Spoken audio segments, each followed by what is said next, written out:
Girl, are you deaf? I said get out. Adults are talking. Viktor Kozlov never looked up from the contract. $40 million spread across the table. His lawyers smiled like they owned the room.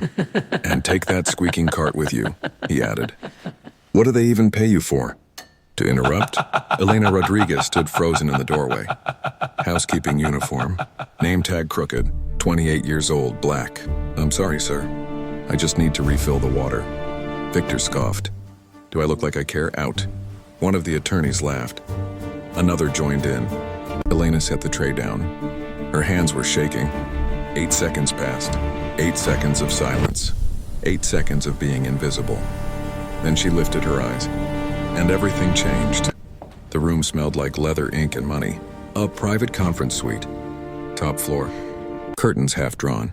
Afternoon light cutting across the table like a blade. Viktor Kozlov sat at the head. Mafia boss. Real power. The kind that never raised his voice because he never had to. $40 million in contracts lay open in front of him. His lawyers leaned in close, confident, relaxed. Deals like this were routine. People bent. Systems moved. Money obeyed. That's when the door creaked. A sound too small to matter. Viktor didn't look up. Girl, he said flatly. Are you deaf? I said get out. Adults are talking. His pen kept moving. The lawyers smirked.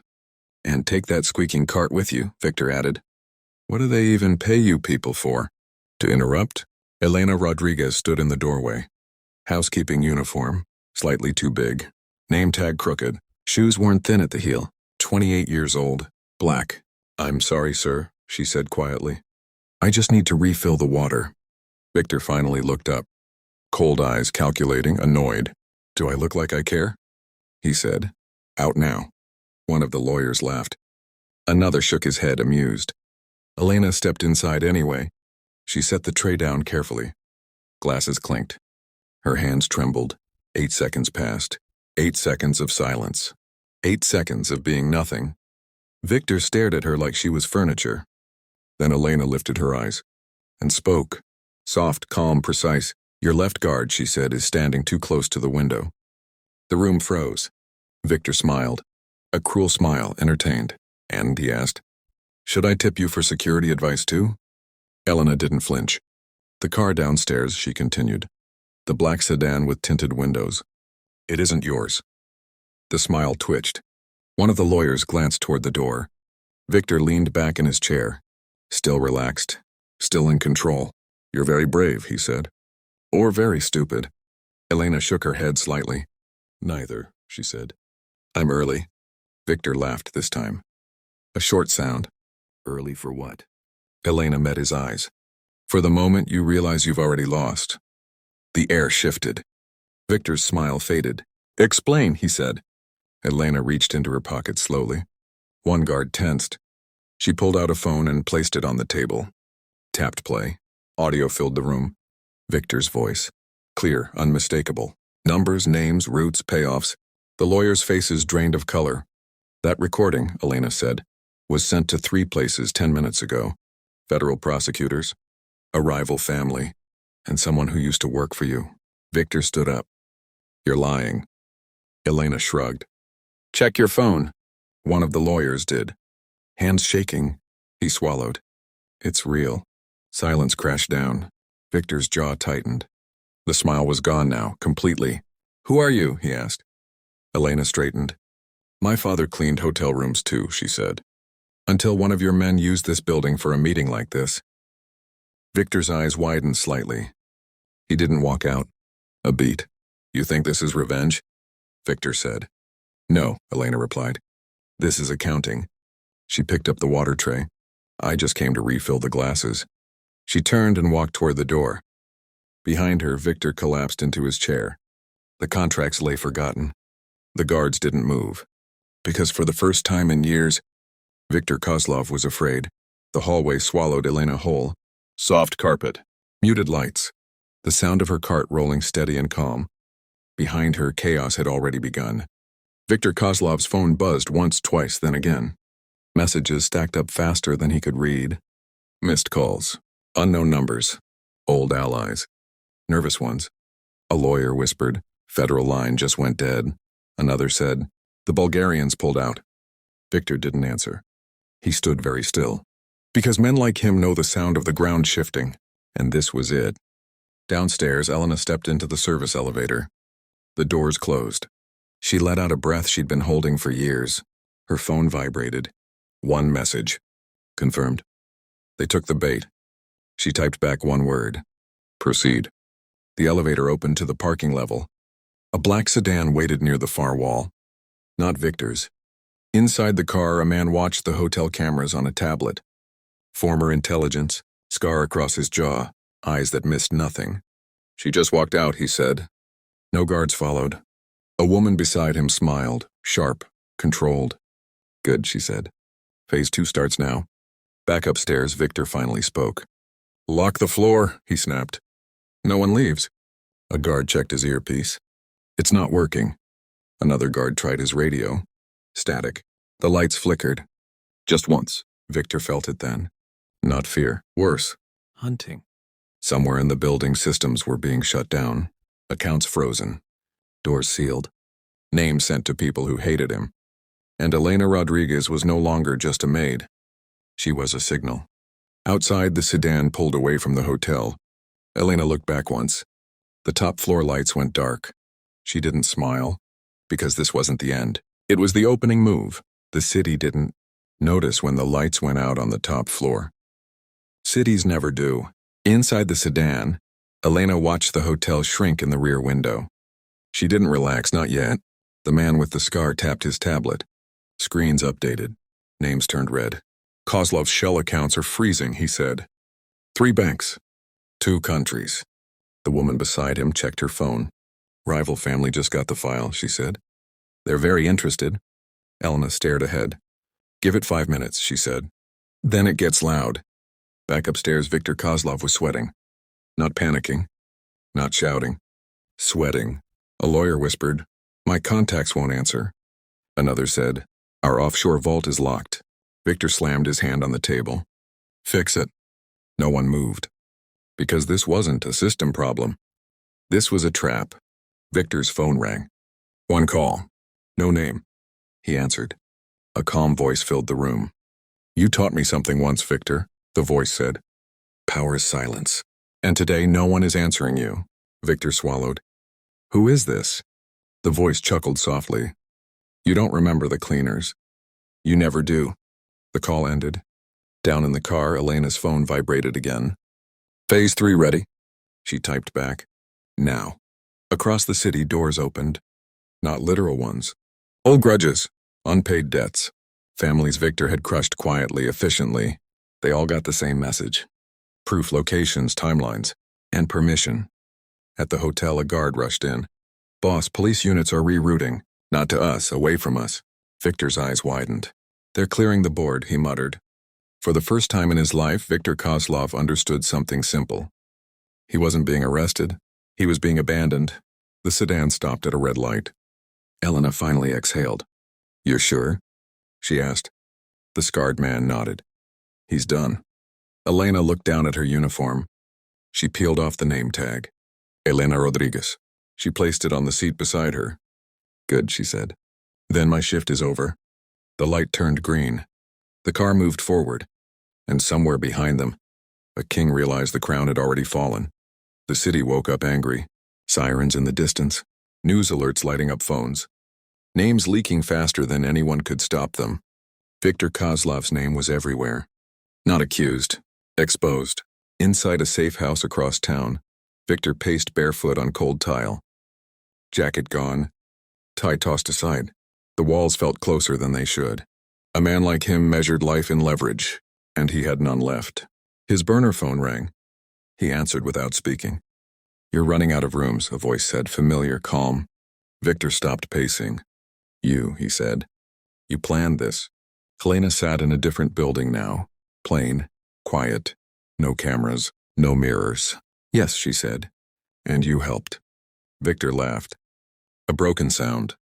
All this for one cleaner? For one man, Elena replied, who never came home. Silence. Victor lowered himself into a chair. You could have asked for money, he said. Anything. Elena shook her head. You don't understand, she said. I didn't want something from you. She leaned closer to the phone. I wanted everything taken from you. Outside the safe house, a black SUV rolled past. Slow. Watching. Victor saw it through the window. Then another. He stood up too fast. You promised them, he said. Didn't you? I gave them the truth, Elena said. What they do with it isn't my job. A knock hit the door. Not loud. Confident. Victor backed away. You won't win, he said. People like me don't disappear. Elena's voice didn't change. No, she said. You just become examples. The call ended. The knock came again. Victor closed his eyes. Across the city, Elena watched a live feed go dark. One more name crossed off. She stood, pulled on a plain jacket, and walked toward the door. Outside, morning sunlight spilled onto the street. People passed her without a glance. She blended in. Just another face. Just another life moving forward. And that's how real endings work. Quiet. Final. But somewhere else, someone was already watching the pattern. Learning. Because when a crown breaks, others start reaching for the pieces. The knock on the door did not come a third time. It didn't need to. Viktor Kozlov stood in the center of the room, barefoot on cold tile, staring at the handle as if it were a loaded gun. The men outside knew that. He knew they knew. Power had taught him many things over the years. How to read silence, how to smell fear, how to tell when a situation was already over, even if no one had said the words yet. This was one of those moments. The safe house had always been a myth, he told himself. A final layer. A last shell. Somewhere to breathe if the world ever turned upside down. But myths only work when people still believe in you. And no one did anymore. The door opened. Not kicked in. Not forced. Unlocked from the outside. Victor felt something in his chest give way. Not pain, not panic. Acceptance. 3 men stepped inside. No masks, no hurry. Their clothes were plain. Their faces calm. One of them nodded. Viktor Kozlov, he said. You know why we're here? Victor didn't answer. He looked past them through the open door, at the morning light spilling across the street. A woman walked by with a coffee in her hand. A man argued on the phone. Life continued. Unaware that an empire had just ended in a rented room with cheap furniture. That was the part that hurt the most, not the loss. The indifference. Back across the city, Elena Rodriguez stood at a kitchen sink, washing a single cup. The apartment was small, clean, temporary, the kind of place you lived, and when you didn't want roots. Water ran. Steam rose. Her hands were steady now. On the table behind her lay 3 phones. All silent. The work was done. She dried the cup, set it upside down, and leaned against the counter. For the first time since she was a child, there was nothing pulling at her from the future. No plan, no next step written in blood. Just quiet. She closed her eyes, and memory rushed in. Her father's hands, always rough, always gentle when he fixed her shoes or lifted her onto his shoulders. The hotel corridors he used to clean. The way he came home tired but smiling. The night he didn't come home at all. They'd called it a robbery gone wrong. She'd known better. Because she remembered the men who used that hotel. The way they treated staff like air. The way they laughed. Viktor Kozlov had never known her father's name. But she had known his. And now the world did too. Her phone buzzed. One message. Unknown number. It's done. She stared at it for a long moment. Then she deleted the message.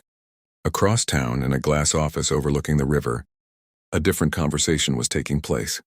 A man stood by the window, hands clasped behind his back. He wasn't old, but he carried himself like someone who had outlived danger by understanding it early. Behind him, a younger man scrolled through a tablet. Kozlov confirmed, neutralized, the younger man said. No arrest, no body. Just gone. The man by the window nodded slowly. And the woman? He asked. Elena Rodriguez. Or that's the name she used. Clean record. No financial trail. She vanished an hour ago. The man turned. Vanished how? Like smoke, the younger man replied. No cameras. No transactions. No movement. A pause. Then a smile. Good, the man said. That means she knew when to stop. The younger man hesitated. You're not worried she'll do it again? The older man shook his head. No. People who do this for revenge don't repeat it. They closed the book. He walked back to his desk. But others will study it, he added. And that's the real consequence. News spread fast. By afternoon, the name Viktor Kozlov was already being spoken in the past tense. Deals collapsed. Associates fled. Rival families moved in like scavengers, tearing apart what little remained. No war. No explosion. Just redistribution. And in the middle of it all, the story everyone argued about wasn't the fall of a mafia boss. It was the Maid. Clips circulated online. Blurry hallway footage. A still frame of a woman pushing a cleaning cart. Headlines tried to frame it as a miracle, a trick, a mystery. None of them got it right. Because they were looking for drama. And the truth was quieter. Elena spent the next few days moving. Bus, train, another bus. She changed her hair. Changed her clothes. Changed her posture. Not out of fear. Out of habit. She stayed in places where no one asked questions. Ate food that left no memory. Watched the news from a distance. Every channel told the story differently. Some said Kozlov had betrayed the wrong people. Some said law enforcement finally caught up. One claimed an internal coup. No one mentioned a cleaner. That made her smile. On the fourth night, she sat on a bench near a river. Cold air. City lights trembling on the water. A man sat down beside her. Not close, not far. Careful. You're hard to find, he said. She didn't look at him. You shouldn't have, she replied. He exhaled. They're going to copy you. She turned then. Studied his face. Not a threat. Not a friend. A messenger. Let them, she said. They won't understand it. Understand what? She looked back at the water. That it wasn't about power, she said. It was about patience. He nodded slowly. You could work with us, he said. People like you don't come around often. Elena stood. I'm not people like me, she said. I'm done. She walked away before he could answer. Weeks passed. The city moved on. Another name filled the news. Another scandal. Another villain. Viktor Kozlov became a trivia answer, a footnote. A cautionary tale whispered in back rooms, and Elena Rodriguez became no one at all. She rented a small place near the coast. Took a job that didn't matter. Learned to wake up without dread. Sometimes she dreamed of hotel hallways, of carts squeaking on carpet, of silence stretching 8 seconds too long. But she always woke calm, because the silence was hers now. One evening, as the sun dipped into the sea, her phone buzzed again. A new number. One line. Did you know Kozlov had a successor? She stared at the message. Then she typed back. Everyone does. A pause. Another message appeared. He's worse. Elena locked the phone. She stood. Walked to the window. Watched the light fade. For a long time she didn't move. Then she picked up the phone again. Not to reply. Just to feel its weight. Some stories end quietly. Others pretend to. And somewhere far away, someone had just learned the wrong lesson from Viktor Kozlov's fall, which meant the world might need reminding, not today, not tomorrow, but someday, and when that day came, Elena Rodriguez would decide whether she stayed invisible or stepped back into the doorway one last time. The message stayed unread for 3 days. Elena didn't delete it. She didn't answer. She let it sit like a weight on the edge of her life. Elena turned the TV off. She sat in the dark for a long time. Revenge had been clean because it had been personal, finished, accounted for. This was something else. This was contagion. She didn't want the doorway again. But she knew what happened when no one stood in it. Elena packed light. Old habit. One bag, no photos, no notes, just tools and patience. She traveled inland. Changed names again. Took a job that put her near places people with money forgot to watch. She listened. People always talked, especially around those they thought were beneath them. Weeks passed, then months. The successor made the same mistake Viktor did. He believed fear was enough. Elena waited, not for proof, for timing. The night she moved, there was no anger in her. No grief, no fire, just clarity. She didn't confront him, didn't speak to him. She dismantled him. Files leaked, allies turned, accounts vanished. Doors closed softly, one by one. By the time he realized what was happening, there was no face to hate, no enemy to shoot, only absence. He fled. No one followed, because there was nothing left to follow him with. When it was over, the news barely noticed. Another criminal faded out. Another power vacuum formed. Elena watched from a cafe window as people argued about sports.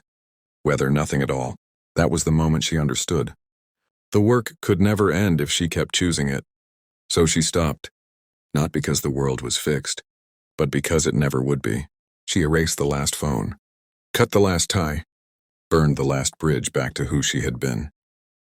Years later, in a different city, Elena worked in a small library. Quiet place, dusty shelves, people who whispered. She liked that. Sometimes she caught her reflection in the glass. Older now, softer around the eyes.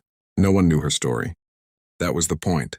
One afternoon, a young woman in a cleaning uniform passed the desk, pushing a cart that squeaked softly. The sound made Elena look up. Their eyes met for a second. The young woman smiled politely and kept walking. Elena watched her go. She didn't stand. She didn't follow. She didn't step into the doorway. Because some doors are only meant to be crossed once.